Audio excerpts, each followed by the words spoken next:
Good afternoon, everyone. It's a pleasure to be seeing you all today for this webinar on Just Transition for Better Health, which role for the health sector in achieving the energy transformation in Poland.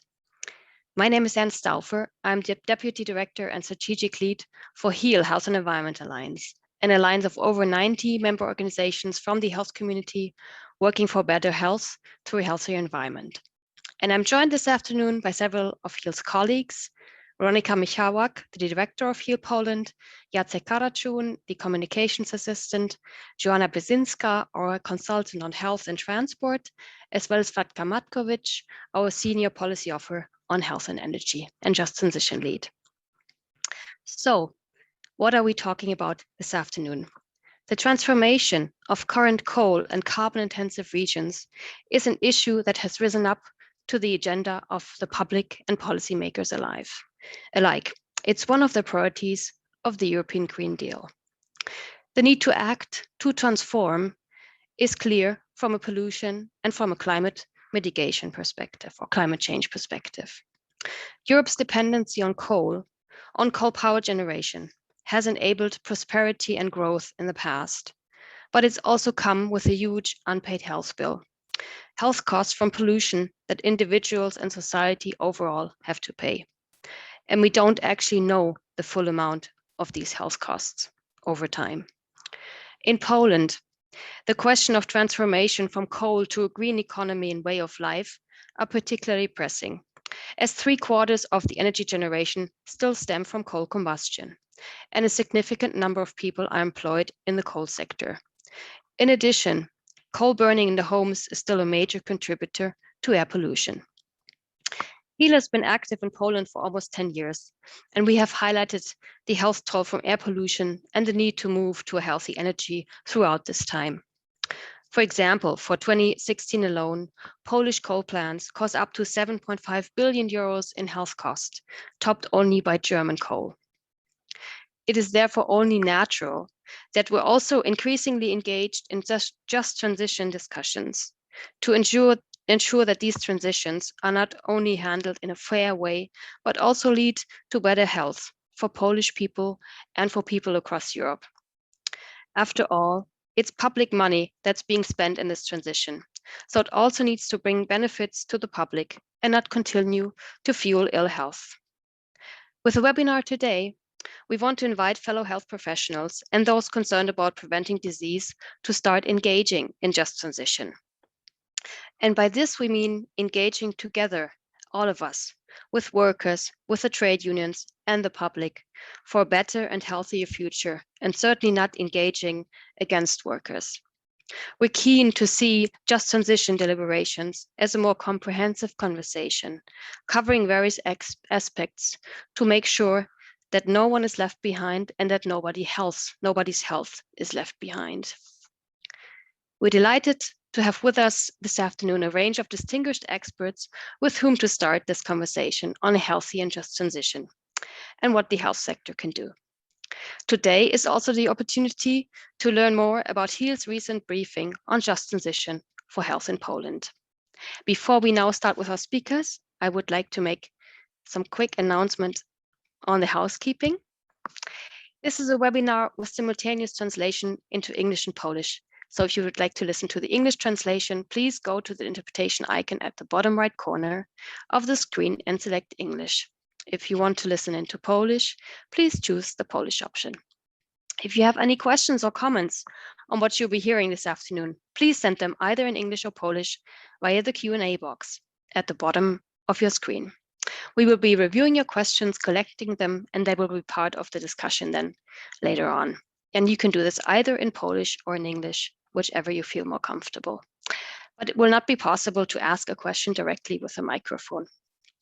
If you have any technical questions or technical problems, don't hesitate to contact my colleague Jacek, who is here in the webinar for support in Polish. And this debate is actually a first, as this is the first time we are live streaming a webinar, a HEAL webinar. It will also be, the conversation this afternoon will also be recorded and published afterwards on YouTube. And with this, I would like to say a warm welcome again and then introduce our first speaker. It's a pleasure to have you. Our first speaker is Alina Pogoda from the Polish Green Network. Alina is an expert on just transition in the network PGN. PGN is a national alliance of 10 of the largest environmental and sustainable development associations and foundations based in the largest of Polish cities and with some few partners. And Alina, you're also the editor of a website on just transition. And you will kick us off today, this afternoon, with a presentation and information on the state of play on just transition in Poland. Alina, the floor is yours. Dzień dobry. Hello and welcome to all of you. Can you hear me?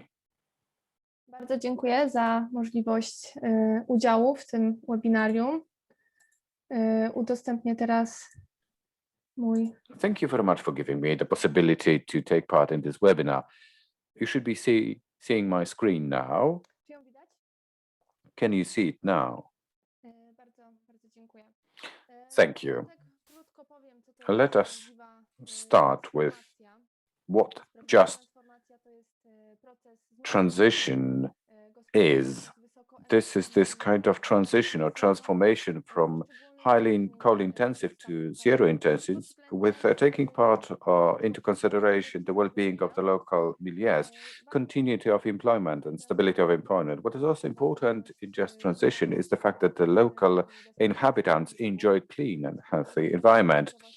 This kind of just transition is rooted in creation of alternative branches of economy and providing employment for those who no longer work in coal mining, as it is the case of Poland. What is also important is to know that just transition is not against people, it is for people, so that people can work and enjoy healthy environment without fear about our future. First and foremost, just transition is very much connected with the new European Union growth strategy, the European Green Deal, namely, with its overriding priority is to attain climate neutrality in European Union by 2050. One of the ways leading to this goal of neutrality is just transition. We need to be just and fair to phase out high emission companies without leaving anybody behind.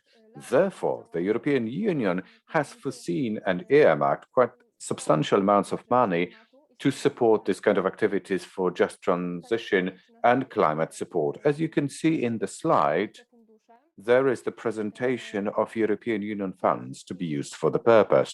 First and foremost, just transition may be injected with lots of money. Energy transformation, that is the way electricity is generated from high energy consuming, high coal consuming to green one, may also utilize European Union money within a 7-year perspective, as well as a recovery instrument for post-pandemic activities. 30% of all the money that has been earmarked for the purpose in the European Union budget is to be allocated for activities associated with climate change and mitigation of negative results. And the recovery fund, the post-pandemic fund, also utilizes that much for green investments. This also includes just transformation fund that made front page news recently. This is 17.5 billion euros. Poland is supposed to get 3.8 billion euros.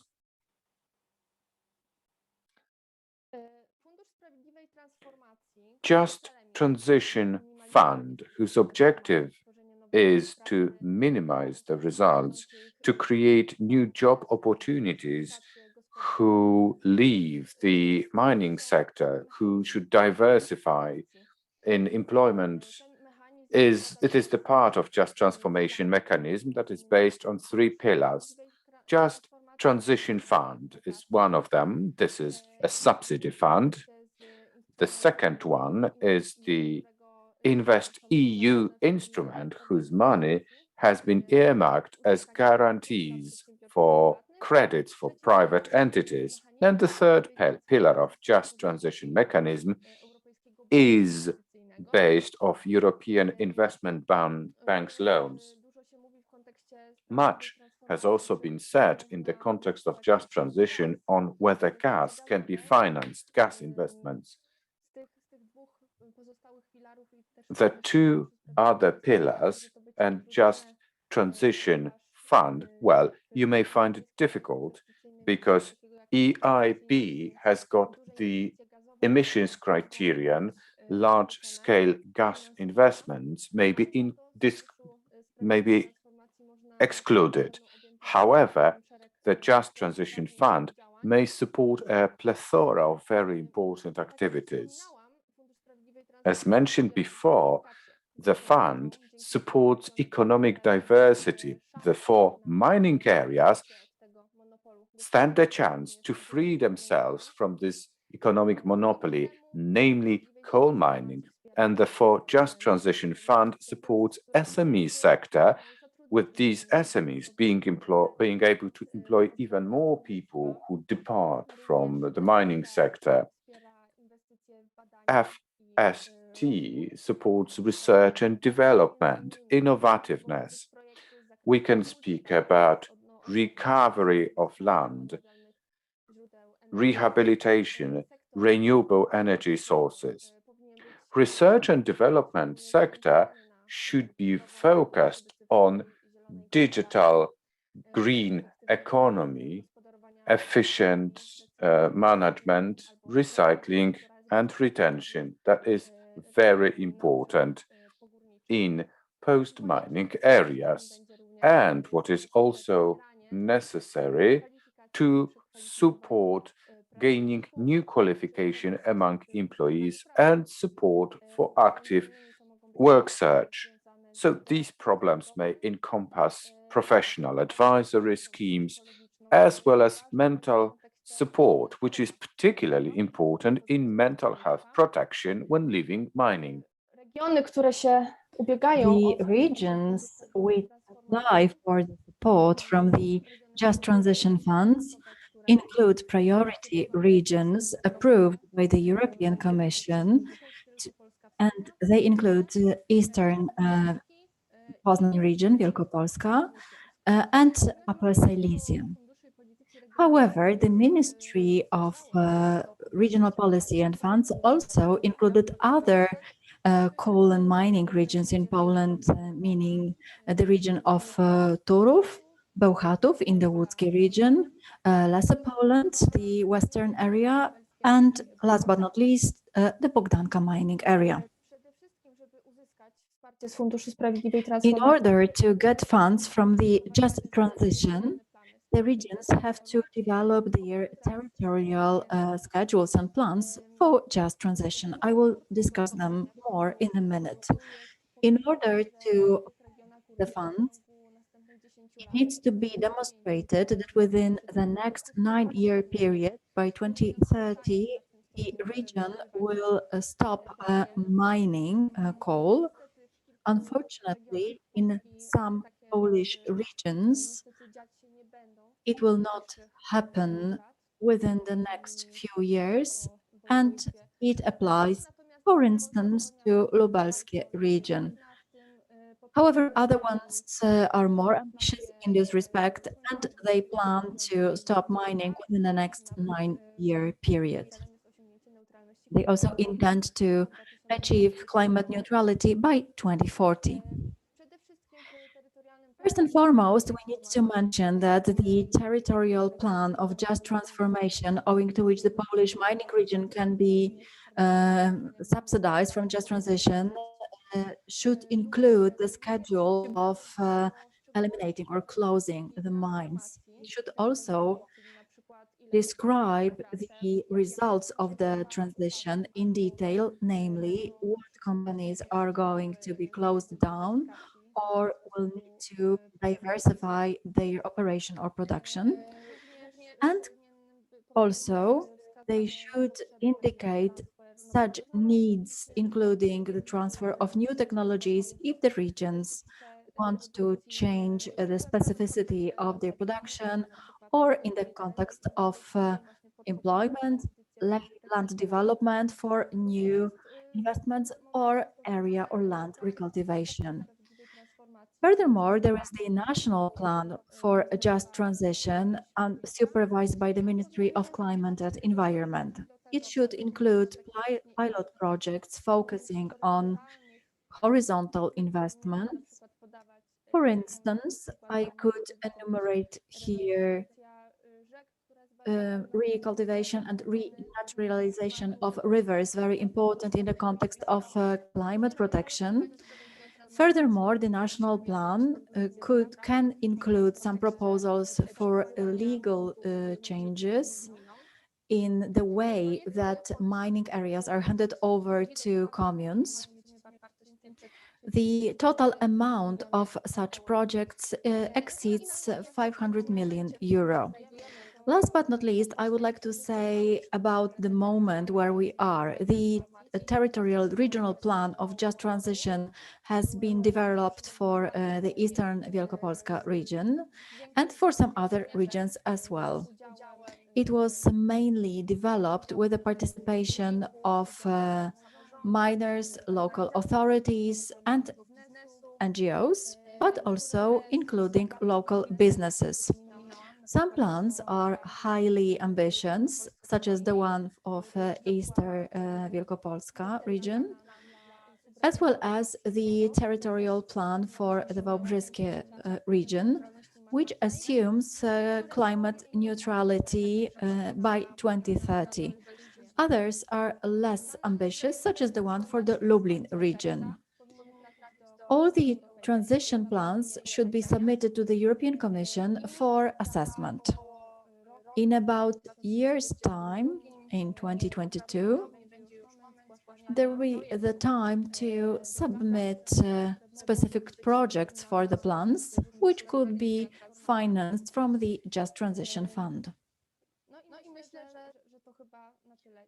I think that's it from me.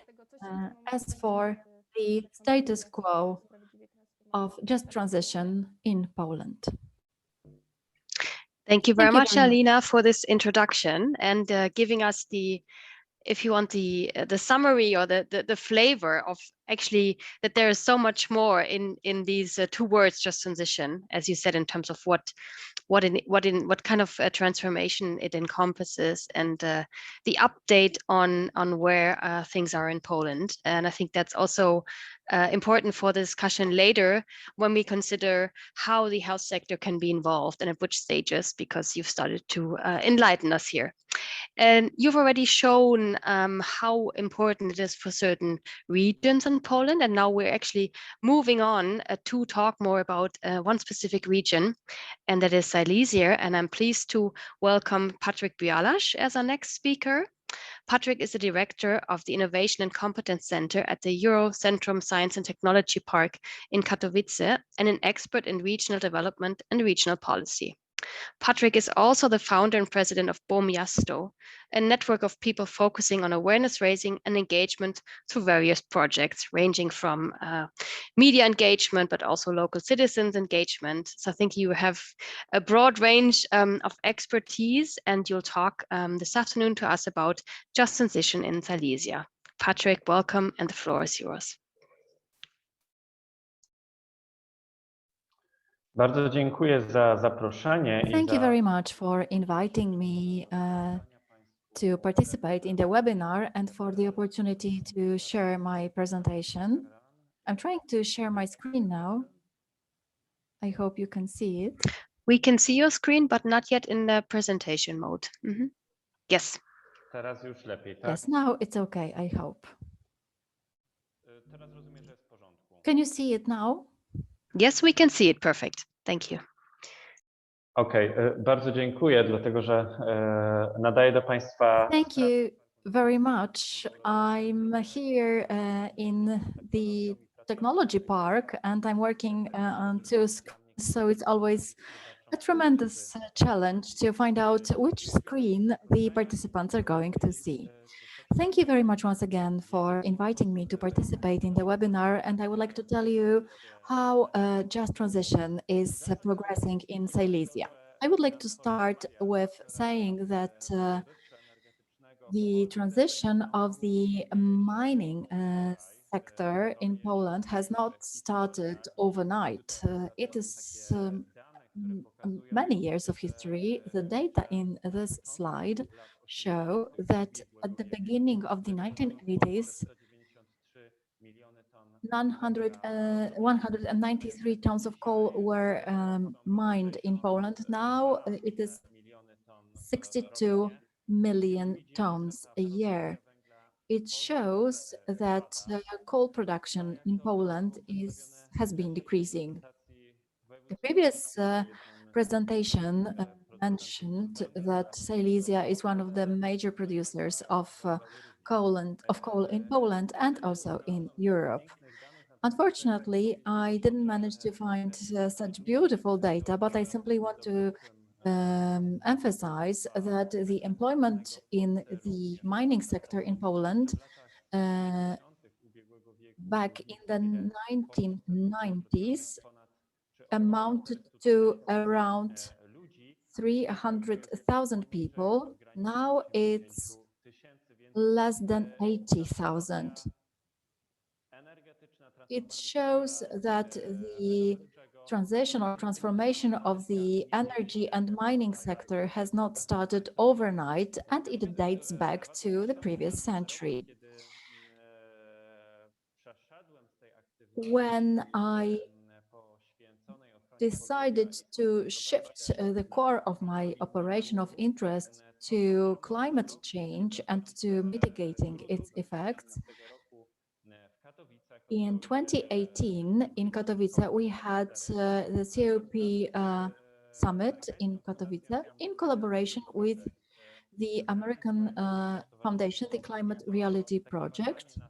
We carried out a survey to investigate the moods of the inhabitants of Silesia because we wanted to find out what their expectations are. It motivated us to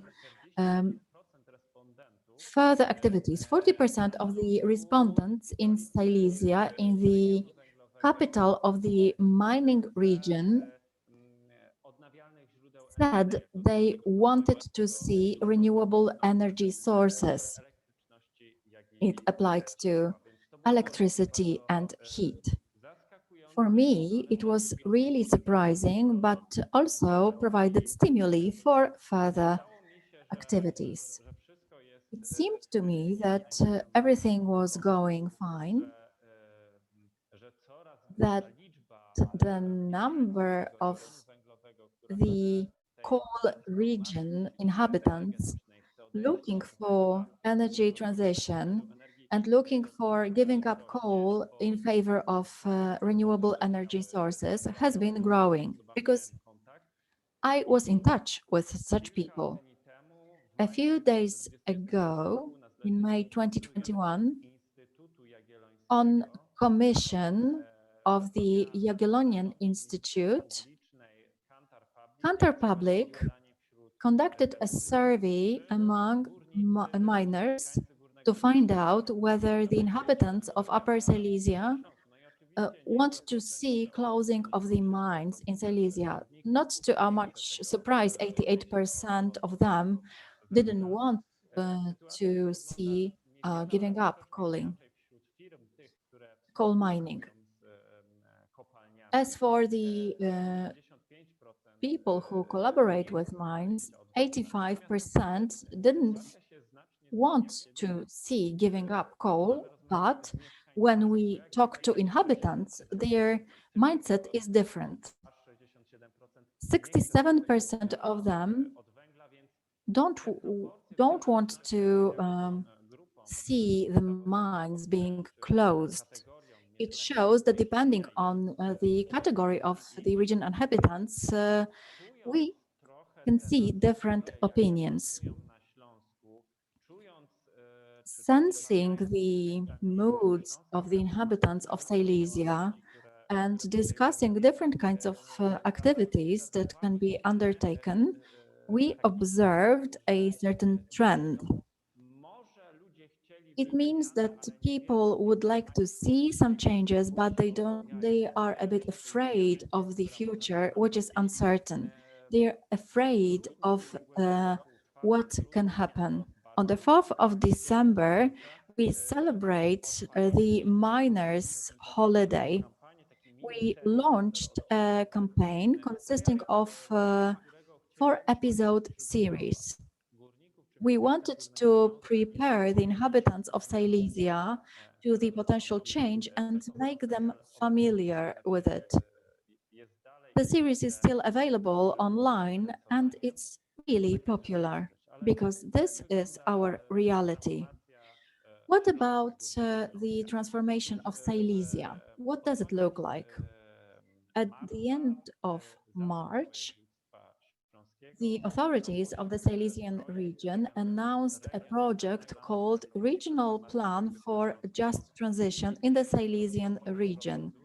And in April, a procedure of consultations with different groups of stakeholders started. There were different actors, different professional groups, and they started to discuss what the plan includes. I'm not going to discuss this concept of the region, but I would like to refer to the topic, namely, where health protection exists in this plan. Among the transformacji. In relation to just transition, so the third priority focuses on the society, and the society priority encompasses support for countermeasures against social exclusions. So it is support for minors and mine-related ones, so that they can return to jobs and sustain their employment. Correct me if I'm wrong, but this is the only place where health support is indicated. It's going to be quite an extensive plan for the whole region. According to the ministry's proposals, the pool of 3.5 billion euros is going to have a share earmarked to Silesia, some around 2 billion. Let's wait and see. These are the plans. Our wish of the inhabitants to have as much money as possible so that the transformation is not that painful for the local inhabitants. It's not us waiting to see idly what is going to happen, how the plans are going to be prepared. Even in the pandemic's time, we try to involve not only the participants, but also civic organizations so that they are active actors in the process of shaping this coal-based region. We have developed an informal coalition of civic associations for just transformation and transition of Silesia Voivodeship. There are 12 organizations who have been pretty active in creating this. They have created the list of postulates, how to add up on this project of regions just transition. Let's wait and see. Let's hope that the voice of inhabitants and civic organizations will be heard in this process. Thank you very much indeed. Thank you very much, Patryk, for this presentation and this overview on the issues at hand in Silesia. I think what your presentation made very clear is that just transition cannot be a top-down thing, that hub process. It really needs to be a bottom-up process involving the various stakeholders, also to make sure that the concerns of people are addressed. I think that's something for us definitely to look into further and speaking about the opportunities for health, but also how health can be can be an argument or kind of a framing that can, help to increase support for just transition measures. And with that, I would now like to hand over to my colleague, Weronika Michalak, the director of HEAL Poland. As I mentioned in the beginning, this webinar is also the opportunity for all of us to learn more about HEAL's new briefing on just transition as health, as we thought exactly, to answer your questions or questions that people may have on what is the link between health and just transition, and what is the role that the health sector can play. So Weronika, the floor is yours. Dzień dobry, witam Państwa Hello and serdecznie. welcome to all of you. Bardzo cieszę się, I widząc am Państwa. really Sekundkę, muszę happy sobie tylko wyłączyć jeszcze seeing you in tłumaczenie. front of the computers. I need to switch the interpretation module off. Dobrze. Bardzo serdecznie jeszcze raz witam wszystkich, dziękuję. Hello and welcome to all of you.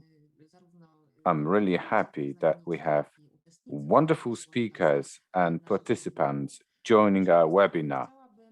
Ladies and gentlemen, as Anna mentioned, I'd like to present our latest briefing, our latest paper. I need to get back to the title page of my presentation. This is focused on just transition in public health protection context, which is a springboard for today's meeting for us to be brought together today. The fact that we deal with just transition, being ourselves the organization on public health and impact of environmental conditions on health, puts it in a nice context. We want all these activities associated with just transition to encompass broadly defined public health, be it the people that are directly impacted by just transition and all other people. We know that coal-based economy is a huge pollutant, which impacts the natural environment, and in due course, it has got a very negative impact on health. People lose their health or lives because of pollution. And not only do we speak about the air, but also greenhouse gases that speed up the climate change process that is very dangerous and poses a threat to life and health of all of us. And I'm going to focus on this briefing for a few minutes, just transition for public health, and the three objectives that we set out for ourselves.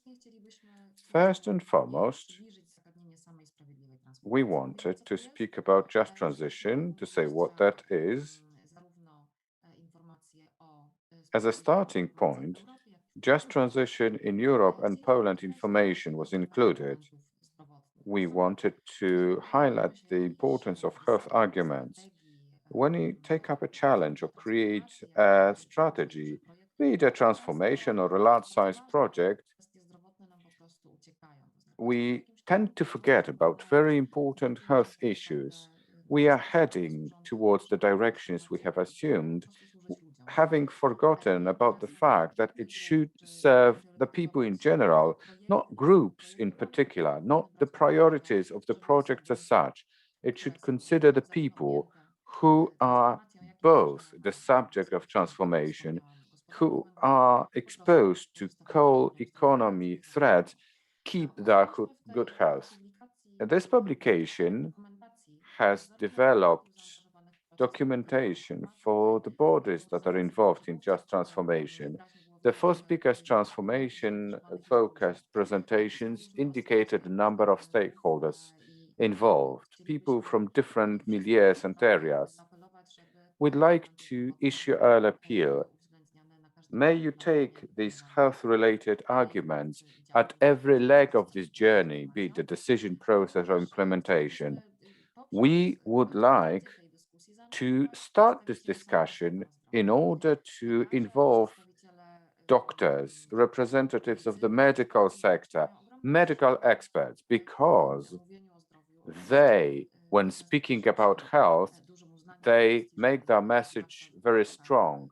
They enjoy high prestige, especially in the times when health has been in the center of our attention, they do realize that our lifestyle, that the economy that is developed by the state, the natural environment state determines public health.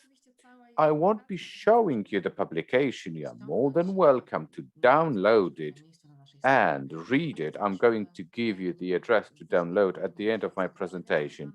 But we wanted to pinpoint the threats associated with high emission economy, the routes that lead to Europe's abandon coal. You've got this on the right-hand side of the page. We've got the plans in particular countries and particular countries without the plans.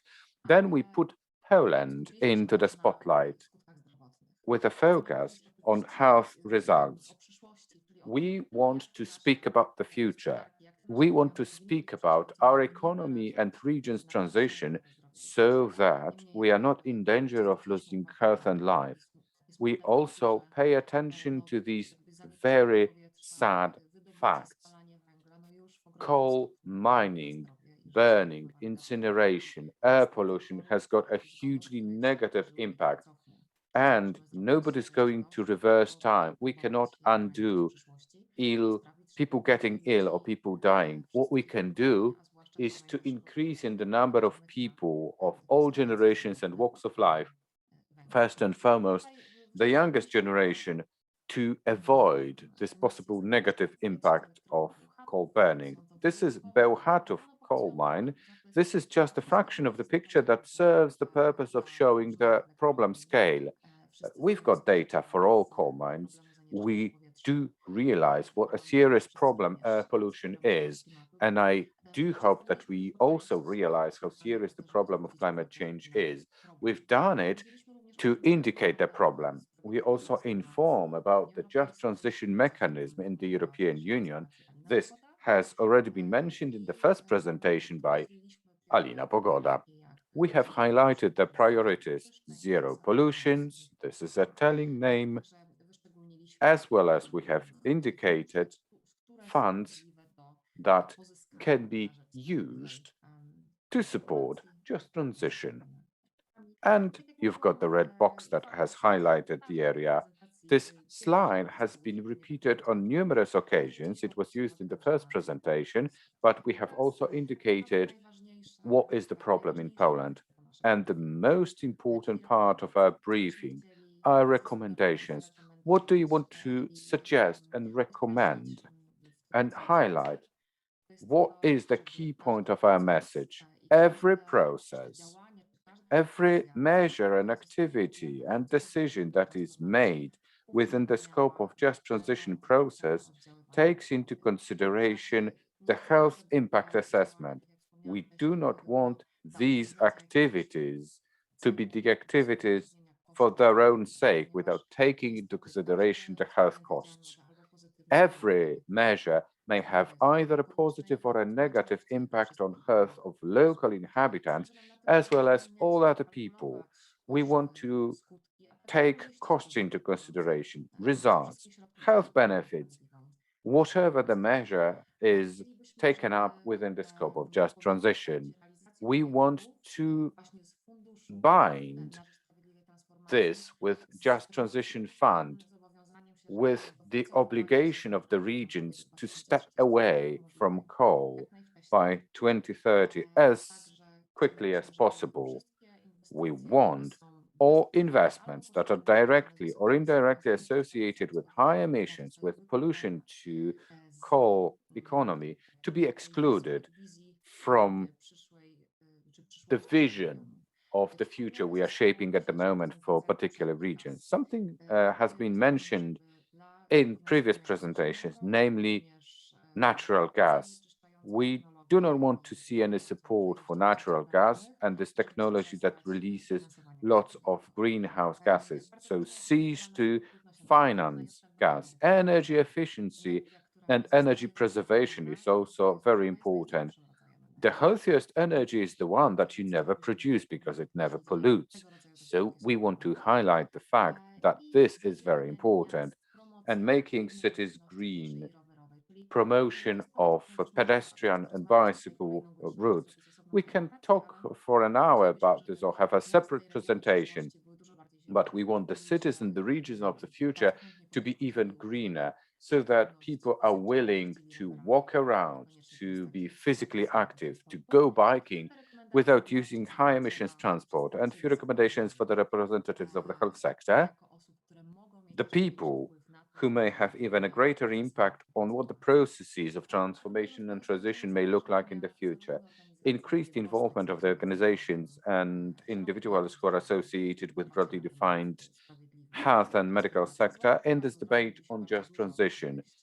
Health is front-page news in the context of COVID and the new world. Therefore, the just transition might be one of the topics which may be the subject of the discussion, made a broad scope discussion, may bring together health experts.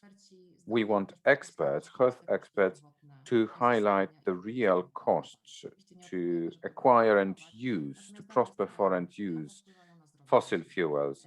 We have this data in hand. We know that this impacts people. Raising awareness among patients and decision makers, be it the national and local level, is of utmost importance, because the voice of the people who do see the patients on a daily basis, those who suffer from results of air pollution, is very important in our discussion. The data does not speak for their own, so this word of comment is very important. We want to see as many reports and tabulations to make them disseminated, so that we are based on facts and figures in the difficult times of disinformation, where knowledge seems to be omnipresent, but sometimes it is very difficult to reach out for robust information on the internet. So we should base on credible sources, and we should be a part of the social consulting process, is something that has already been mentioned today. Wszystkich Państwa pracujących w sektorze We zdrowia. encourage everybody working in the health sector to join us. Thank you for a previous contribution, which is very important for us. And we do hope that health in just transition will be a priority. You can find out more about the briefing from our website. And thank you very much for your attention. Thank you very much, Veronika, for giving us this overview of the briefing, including the recommendations that we will have an opportunity to speak about later in this webinar. This is for me the prompt to invite all of you listening in, all of you participants, to please write your questions and comments in the chat. As we know, we have this round of experts together, and we definitely want to build on that. So use the opportunity to raise questions. Yes, I wanted to see in the meantime if our next speaker is available, Tadeusz Jędrzejczyk, or if, yeah, I don't see him. No. Unfortunately, he was not available on short notice, but yes, this is fine. We will definitely continue the conversation with him at a later stage on how to bring in, or what the health sector can do specifically to engage with the local communities. And so I would now like to turn to the last speaker in this webinar this afternoon. Last but not least, we have heard earlier about the framework of just transition in Poland. We've had a zooming in on Silesia and the activities that are taking place in Silesia for just transition, but also the concerns of the local communities there. And part of the opportunity we have with webinar is actually hearing from other countries and hearing good practice from other countries, and how the health sector is engaged, or what can be done in other countries on just transition and health. And this is why I'm very pleased to have Denitsa Ivanova with us here this afternoon. She is a member of the association Air for Health, which is an NGO with a specific goal of increasing awareness in Bulgaria around the topic of air pollution, and also with a mission to engage the medical community as an ambassador to carry out sustainable solutions. And Denitsa is also a member of HEAL's board, and she will now speak to us on the just transition discussions and involving the trade unions in Bulgaria. Denitsa, warm welcome, and the floor is yours.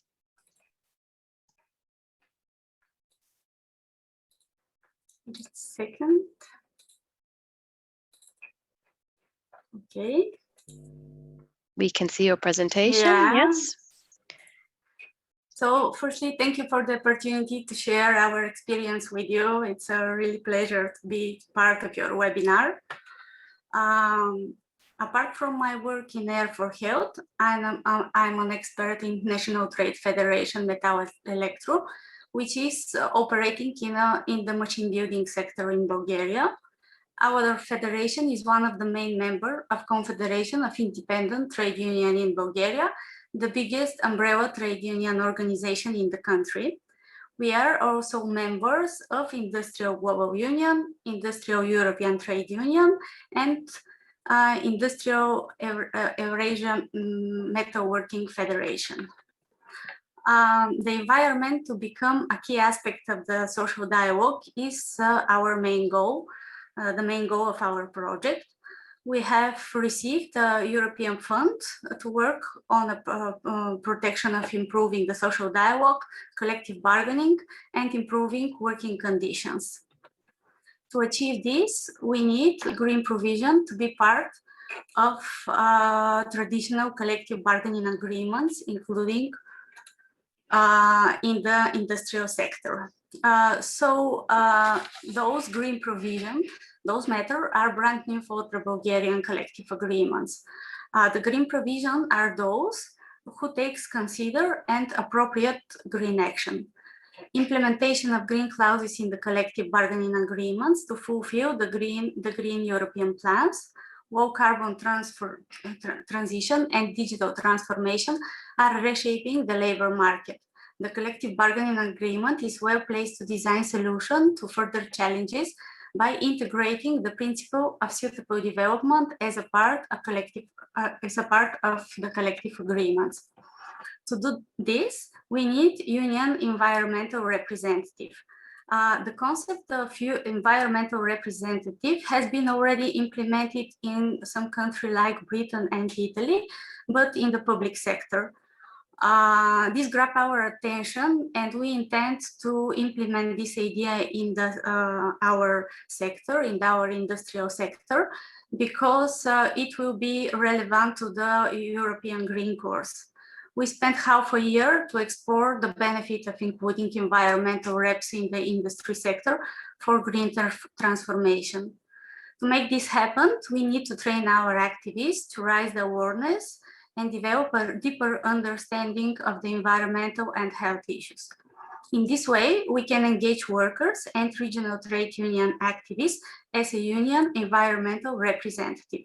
They will play an important role and will be proactive on the green policy development, implementation, and updating the collective bargaining provision.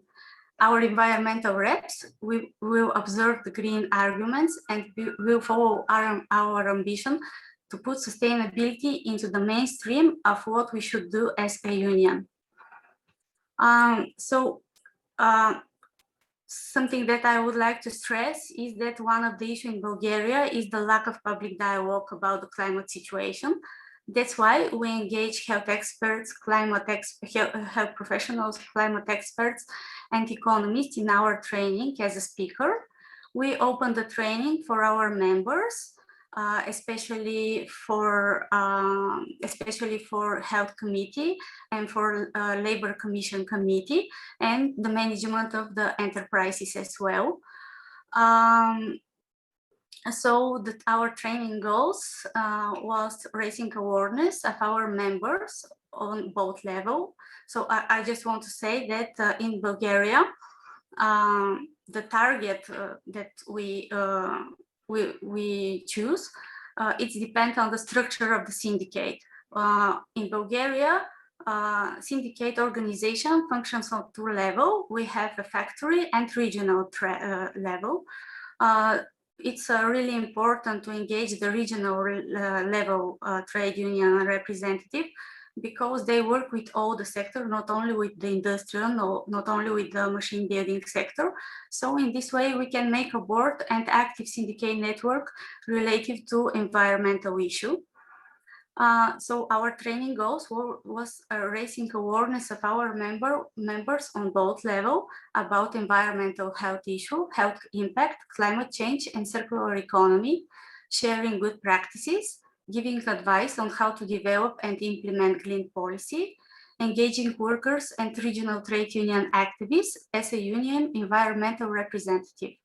Our training result, our activists will achieve professional green skills to support the implementation of the environmental policies. Union reps will play a key role in engaging all employers and employees in the green issues. Prove that the environmental sustainability can be compatible with a decent job. You can see our green clause. We have a green clause, green provision on a sector and an enterprise level. The agreement on both levels depends on a country's sustainability progress.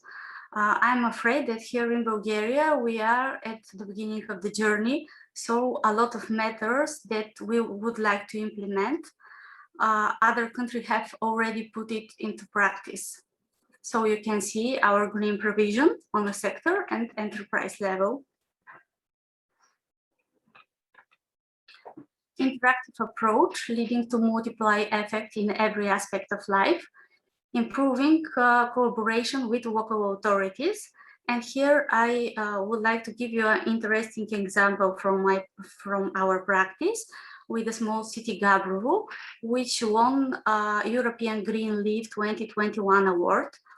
Now, while we were organizing the training in 2 factories in Gabrovo, we contact with municipality, and they were really open to join our seminar and to contribute with their eco-friendly initiative. But unfortunately, the 3rd wave of COVID-19 postponed our event. Take joint actions with local public campaign and discussion, engages with other organizations inside and outside the sector that are organized on a regional or country base. As a leader, leading local community, especially in the small city, it can further proceed and expand the knowledge beyond the workplaces. General impact of our project, improving the quality of existing job, promoting green and decent job creation, promoting the integration of the green issue as a part of social dialogue, guaranteeing the worker participation in the green policies and practices, maintain sustainable development, establish strong and effective social protection system in the transition, encouraging individual pro-environmental behavior. What we have done, our federation has signed a memorandum and a sectoral collective agreement with our social partners, where most of the listed green provisions were included. Training in more than 50 factories and the survey. The survey gives us very useful feedback. First, it shows that the environmental issues are something new for the vast majority of our workers. And also the survey showed that in every factory, there are some trade union activists willing to stand for a green policy. Limits that we faced, of course, first, COVID-19, people's priorities were preserving their jobs and health. The lack of young people in the factories, the lack of public dialogue and complete public awareness, the position of our confederation. Initially, the idea was very well received. Currently, there are some impediments in order to put it into practice, but I really believe that we can work on them and proceed further. And the last one, lack of funding. Our project has a potential to serve as a coherent policy frame to the mutual benefit and improve integration of economic development, investment, decent employment, social protection, and environmental health policies. We really believe that the environmental and the social challenges are tightly bound. Therefore, they need to be addressed together in a comprehensive manner. So we need to work together, health organization, labor and workers unions, because we need healthy workers, decent and green job, sustainability industry, and better future. Nowadays, any economic model that doesn't take into consideration the environment and the people's health will not last long. Thank you for the attention. Thank you very much, Denitsa, for this presentation on your project, which I think really showed us the need to collaborate, to seek working together, but also the, how much work there is still on raising the awareness within the trade unions, and I think the public as a whole on how the environment and social issues are linked. Thank you. And with this, we now have heard all the presentations, and I think we have a lot of food for thought for this discussion. We're still, waiting for questions or encouraging questions. And as we do that, I actually have a couple of questions as we're looking into this issue on a healthy and just transition. As my colleague Veronika has mentioned earlier, and of course we all know that health and health protection has been very much on everyone's mind with the pandemic in the past months. And I wanted to ask you, our experts here, on why do you think this has not yet translated or been linked to the just transition discussions, and what is going on in just transition and the opportunities, to highlight health, and how could we remedy this? What could we do first to further insert health in just transition deliberations? Anyone who wants to start here?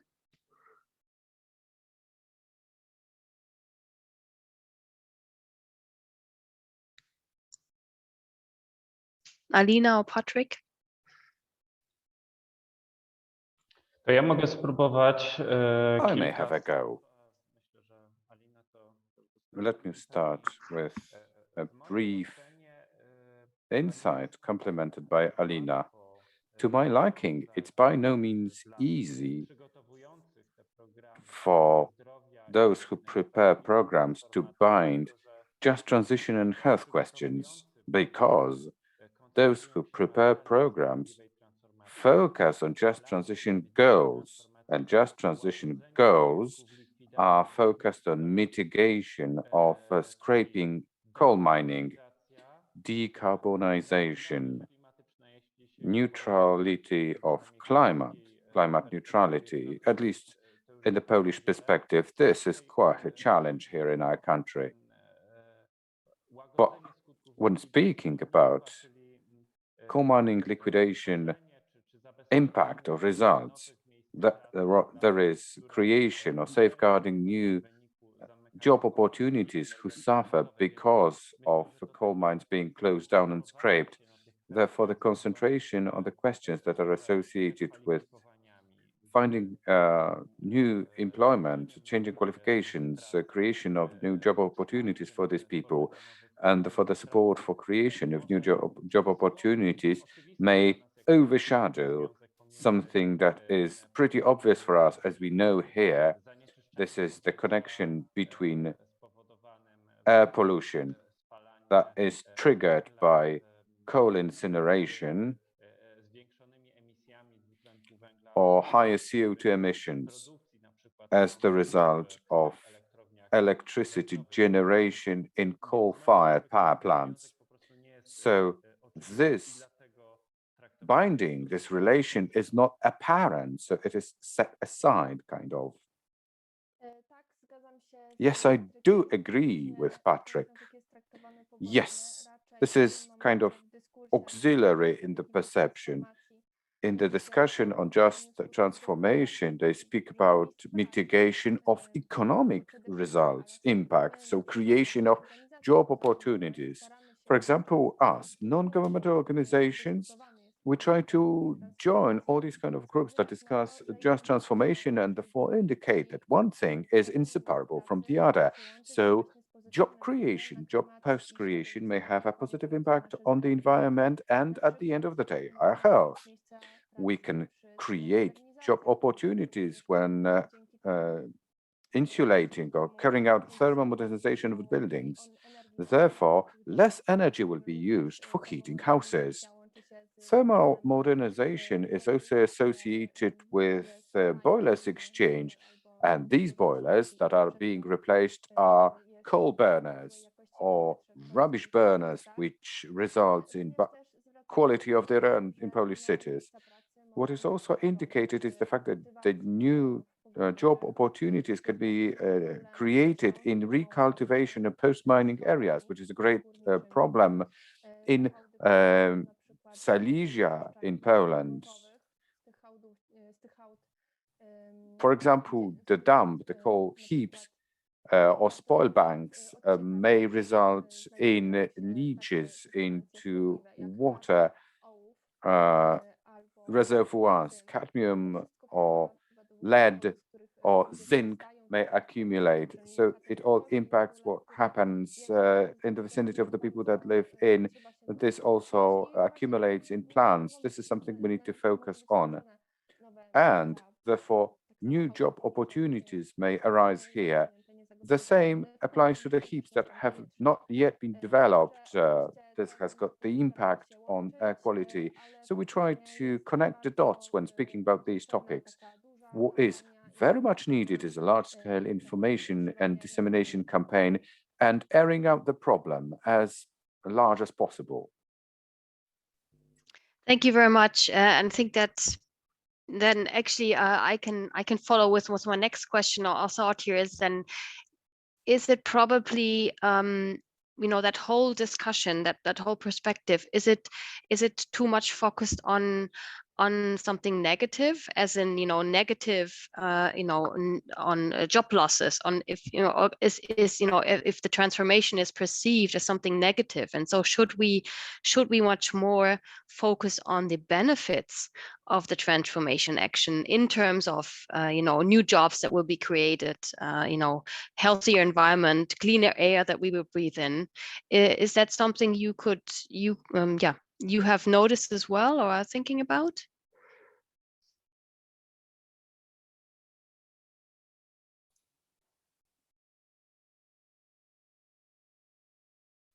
Yes, please, Patryk. Znowu zacznę, a Alina może uzupełni. Let me start again, and Alina will add on. It's difficult to speak about the European perspective. What I can use here is the Silesia-based example, Poland-based examples. I think that this is a communication problem, if you will, and proper understanding of the basic provisions of just transition. Namely,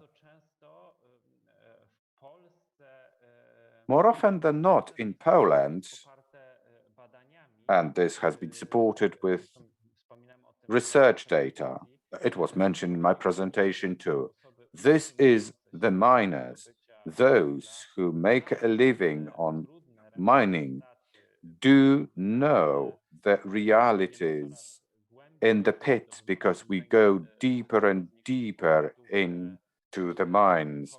We reach down to even deepen layers, costs are higher, health threats are even more aggravated. There is also life threat. And these people can see no alternative. Therefore, they are afraid of energy transformation. They are afraid of giving up on coal because it has taken dozens of years for them to get accustomed to the situation as follows. It was my grandfather working in the mine. It was my dad working in the mine. I am the one who is doomed to work in a mine too, and my children will be working there too. Coal mining has been deeply rooted in people's minds and awareness. This kind of clinging or adhering to coal has also been nurtured by politicians for dozens of years. Politicians were pushing into coal miners' minds that they are the pillar of Poland's economy, the salt of the soil, that this is the germ of Poland, which resulted in the feeling amongst miners and those who live in Upper Silesia, no future without coal. However, facts and science has brought us abundance of data. No coal future is now feasible. we have the possibilities to give up on coal in total in Poland's economy. However, miners have not received this information. They have been stuffed with this storytelling thing, gold future of black coal. Never have they been told about any other option. Never have they been shown any other option, that Silesia without coal can survive. So this is our association's objective. For a number of years, have been trying to go an extra mile to instill this inspiration, to think about the green future of Silesia, to spur them to act, to give them spirits, to make them accustomed with this change, to show them that green future is better for them, that they will be living a better and healthier life.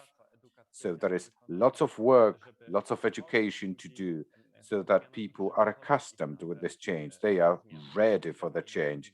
Alina, will you agree with me? Of course, I agree with what you're saying. Indeed, the government of Poland, whilst negotiating the social agreement with miners, securing their job positions for 30 years, has further imprinted this vision. Oh, I can see MD joining us. Will we have the presentation of MD now? I allowed myself to join in without a presentation, and I'm ready to have my say here, to join a discussion, reverberating some of the arguments that have been said before. If you allow me join this way. So what I have prepared for today may be sent over to participants so that you've got some extra sources. So I'm ready to answer your questions. Thank you very much. Yes, I wanted to give... Jeszcze tylko dokończę, że... Let me add on that. It's about the narrative, the narration that has imprinted this Poland's dependency on coal. Not all miners cling to this employment in mining. Eastern Poland, let me give you an example of this. The brown coal miners are yearning to get support in job creation in this green sector of economy, because they see that this is the decline of mining sector in their region. They can see how much harm the mining sector has done to the environment. Eastern Wielkopolska, you can see the drought, water depletion. Indeed, it all depends on the narrative, and miners who might have great access to knowledge and information on the state of the environment and climate change, as indicated by the Bulgarian project, these miners will want to see the change themselves. Thank you very much. Okay, and before we give you the floor, Professor Jędrzejczyk, and thank you so much for joining and taking the time, we'll let you, listen in a couple more minutes to our conversation that we're having on why health is not stronger, health concerns are not stronger in just transition, and the kind of perception from something that is, a transition that is perceived as negative to something that is beneficial. And I see Denitsa wanted to come in. I wanted to ask you about the perceptions from Bulgaria, and then we'll turn to you, Tadeusz, next. Thanks, of course. Mm-hmm. I just wanted to say that the situation in Bulgaria is similar. So in the last several years, the government did not prepare for green transformation and energy reforms at all. And they give distorted information about the green policies, and the Bulgarian society has a wrong impression that Europe is forcing us to make a reform that will ruin our economy. And we know that the just transition will cost some money to implement, but the payback to the society will be enormous if we invest the money in the right direction. So, for example, if a minor wants to study music, this should be supported because in the end, the society will be benefit. So it's very important, rescues, redeploy social protection to focus on this. Thank you very much, Denitsa. And so now I wanted to give a proper welcome to you, Professor Tadeusz Jędrzejczyk. You're a member of HEAL's working group on climate change and health, and actually one of the initial signatories of the first ever statement we saw from the Polish health sector on climate. And I've had the pleasure to meet you in Katowice for the COP. So we've had a long time cooperation. I wanted to thank you for your time this afternoon in speaking to us. And you're also the head of the health department of the Marshal's office of the Pomorskie Voivodeship. So you can bring in the regional perspective, and head of the Department of Public Health at the Medical University of Gdansk. And you'll now be sharing some of your thoughts on how we can convince local communities in Poland to invest in health, quality of life, and reducing inequalities. The floor is yours. Thank you. So I switch to Polish, if you don't mind. Także dzień dobry, witam wszystkim. Hello and welcome to all of you. Because I've been introduced, so let me jump into the heart of the problem, because the question that we are facing at the moment is not whether we should involve in a transformation, but how to carry out the transformation in the most efficient and effective way. And the answer is very difficult. I have returned to the structures of a self-government because between 1994 and 98, I was involved in local government. I was one of the lawmakers, and now I'm working in the auxiliary body, that is the Marshal's office. I'm the representative, I'm the head of the Department of Health. So these were the months that were filled with topics discussing pandemics, but we're returning to a broad scope agenda. And we are including this in the Voivodeship strategy. The transformation is part of it, but it doesn't mean that we have already translated it into the practical applications language. We've got lots of problems ahead of us. Before I say a few words about this, I'd like to indicate something else. This transition is mainly associated with fossil fuels. Everybody understands it, but some of the public opinion polls indicate that although people understand that coal is coal, little do they understand that there is 80% of coal in natural oil or gas. Well, little do they know about this. They find it difficult to understand. Although this is primary or pre-high school knowledge, so it is still present. The other element, which is equally important and shows how far we go from the change benchmark, is the circular economy. One is related to another because we transport millions of tons of goods worldwide, but in circular economy, we don't do it because we reutilize and recycle energy using other sources than fossil fuels. There's also another important aspect which raises certain disproportions is the environmental pressure. Namely, we should leave a larger part of environment intact. What about the practical debate on the local government level? Roads and car parks. It is not possible to give up discussing it because any attempts raise emotions. During the previous discussion in a meeting in which I participated, we heard it's all down to local authorities, to local governments, but it's not really so because it depends on the particular local authority. However, since we assume we are in an ideal world and we have more power, more authority, what can we think about? owing to HEAL initiative, which I absolutely confirm and I understand, is related to health issues.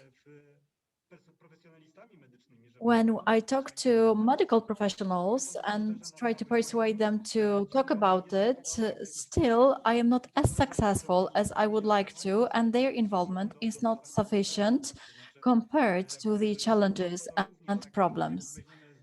However, when we think about public health or social medicine, whatever names we use, such issues were also dealt with by different individuals, physicians, than nurses. And I think that there is still a lot more to do in the future. I had the opportunity to talk to physicians' chambers, and their representatives in Gdańsk told me they would be interested in participating in such a debate. And if we had a kind of illustrative material, they would be willing to disseminate it, to share it. However, the important aspect is to make the society understand what it is all about. As for air pollution and smog, people understand what the problem is. So I think that this is the right way to follow. Local and central authorities should say we should implement energy transformation as quickly as possible, but we should not go through an intermediate stage of using gas imported from the east or from the north, from the Norwegians. But we should implement heat pumps, use geothermal energy. These investments are excellent from the economic and health point of view. We need two things to do so. Those who can afford it have already been doing that. Those who cannot afford will need some assistance. But moving on to another level, which we must remember and which emphasizes the doctor's role, is related to the social aspect. The social aspect is not only about the constraints, namely those who cannot afford the transition, but also the prestige. It is prestigious to have a fireplace at home or a large car, or hunting. Well, it's a bit of a side topic. However, it is also related to environmental pressure. It also affects the elites. So changing certain habits or changing some patterns could be the challenge. Different habits and different patterns should be looked for and emphasized. It's easy to make a mistake and easy to find somebody who will find it attractive to travel to the other corner of the world, and their journey requires incinerating lots of fuel. Since we are running out of time and everybody wants to discuss some issues, I would like to mention one more topic that is of equal importance. The context is my experience. We are preparing not only in our department, we are preparing the European document, some plans.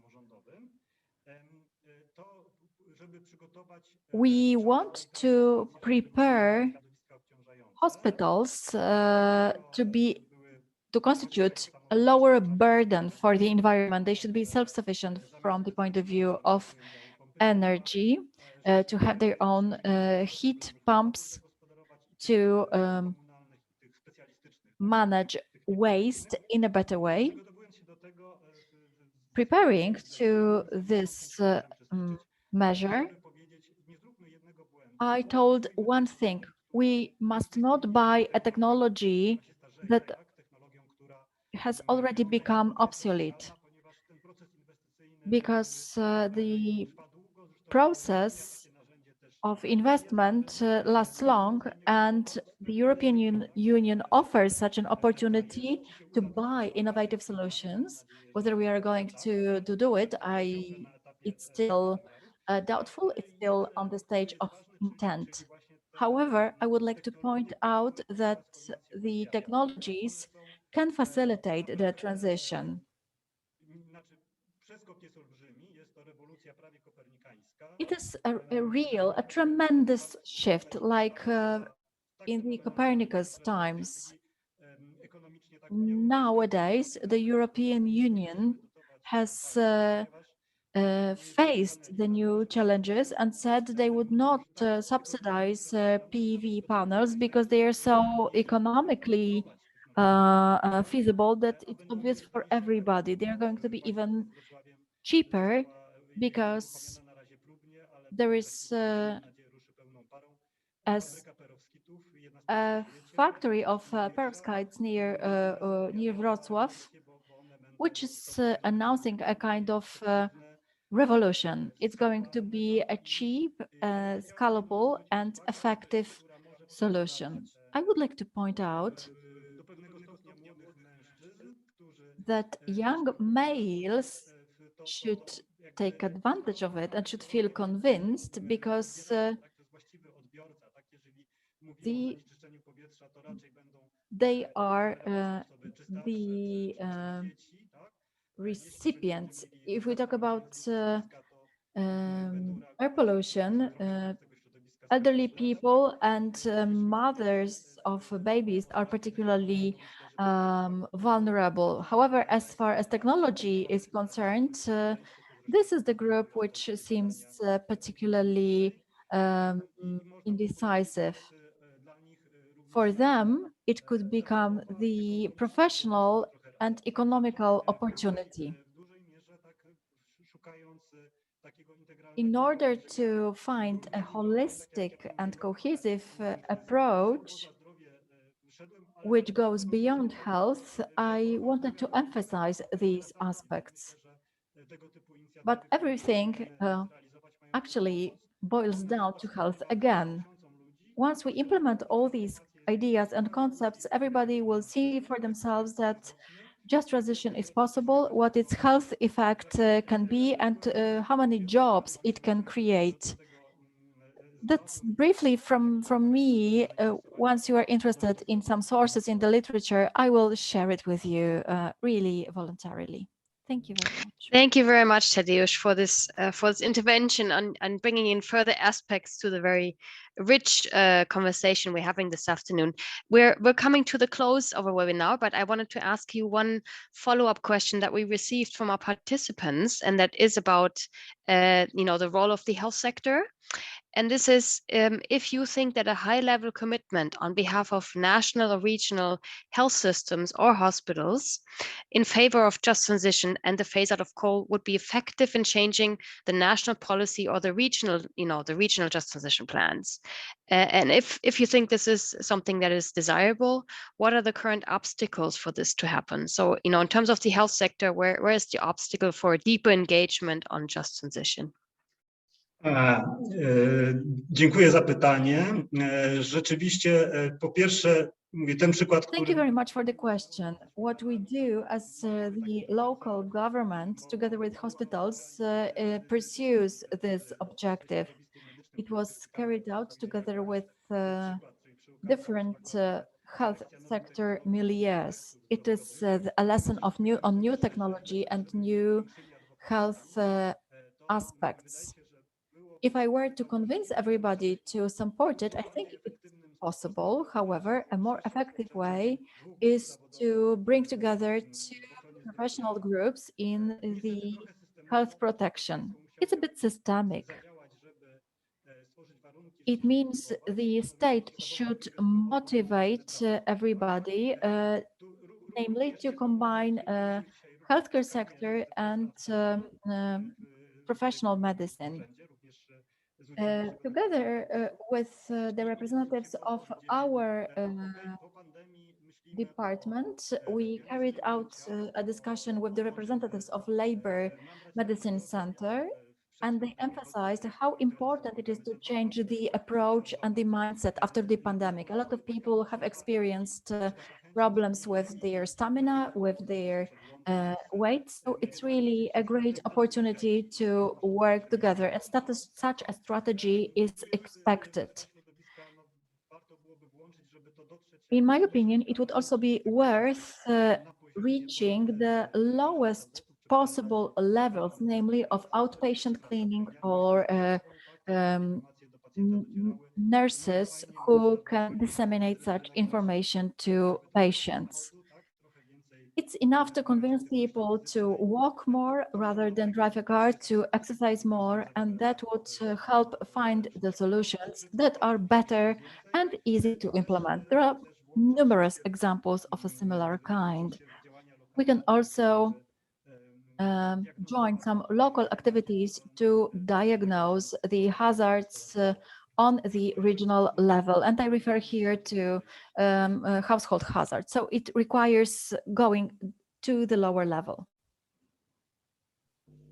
Thank you very much for this outlook on what further needs to happen and moving to the local level and the regional level. And I think this is definitely something we as HEAL will, continue to build on in the work in the next weeks and months, and bringing together the health sector with the other non-governmental organizations working for just transition, with the regional authorities, with all of those who want to actually see a fairer and healthier future.